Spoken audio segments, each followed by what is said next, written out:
Gavharxonim Rahimovamiz ham, san'atkorimiz ham mana shu botqoqlikdan olib chiqib kelgan. O'zi ham Marg'ilondan chiqqan.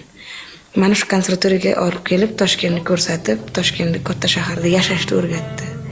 2 yil.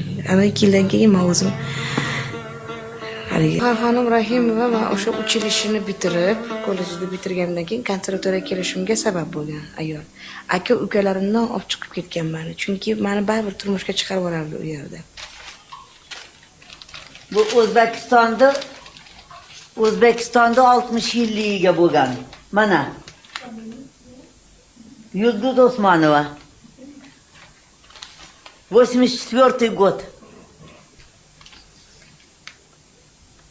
Shu davr ichida o'zim ijrochiligimdan tashqari o'yinga tushganlarim, spektakllarda rol o'ynaganlarimdan tashqari men 25 ta ansambl tashkil qilganman.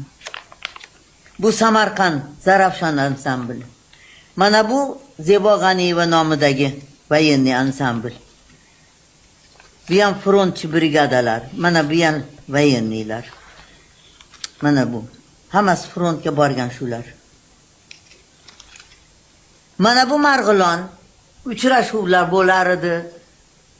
Kolxozlarga chiqishar edi, paxta terganishda aytar edi.